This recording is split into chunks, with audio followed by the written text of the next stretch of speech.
એ તમારો પરિચય આપો ને. હું રાજ્ય સાવચેત આપી દઈએ. તાલુકો જિલ્લો તાલુકો અમરેલી, જિલ્લો અમરેલી. તમારો મોબાઈલ નંબર 9761 પાસે કેટલા વીઘાનું કપાસ વાવેતર? 50 વીઘાનું છે. 50 વીઘાનું છે. આમાં આ જે 9/8 ધાનુકા કંપનીની કઈ દવાનું ડેમોન્સ્ટ્રેશન?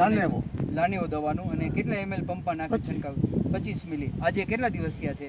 આ 21 દિવસ થયા અને આજે 4 21 વર્ષ થઈ દિવસ રહ્યા થયા છે. 4 વોર્ડમાં છંટકાવ કરેલ છે, બરાબર. અને આમાં છંટકાવ કર્યો ત્યારે કઈ કઈ જીવાત હતી? ચીપ્સ હતી ને લીલી તરતડિયા હતા. હા, એવું જીવાત હતી. હા. આજે 21 દિવસ થયા છે અને આ ઓળીની અંદર છે ને આમાં છંટકાવ કરેલ નથી. આનો કપાસ જોઈએ છે, આખો લાલ થઈ ગયો છે, પાંદડા કુકડે ગયેલા છે અને લાલ લાલ કપાસ થઈ ગયો છે. અને આ ઓળની અંદર અહીંયા સુધી છંટકાવ કરેલ છે. 4 વર્ષ થઈ બસ. 4 ઓળની અંદર આખી અલગ જ તરી આવે છે. જો આ બાજુ તમે જો, અહીંયા સુધી છંટકાવ કરેલ છે અને અહીંથી છંટકાવ કરેલ નથી. તો આના પાંદડા જુઓ તમે, કે જો અહીંયા તમે જોઈ શકો છો, આના પાંદડા સાવ કથ્થઈ કલરના થઈ ગયા છે. આના પાંદડા તમે જો, અને જ્યાં છંટકાવ કરેલ છે આના પાંદડા જો, આટલો તફાવત છે.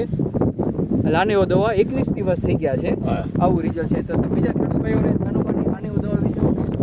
તો ભલામણ કરું છું. ભલામણ કરો છો ને? એક જ દવા પંપમાં નાખવાની છે, બીજી 2 થી 3 દવાઓ નાખી. મોંઘો પડે પણ રિઝલ્ટ સારું મળે. પંપ મોંઘો છે પણ રિઝલ્ટ સારું છે, બરાબર. ખૂબ ખૂબ આભાર, ધન્યવાદ.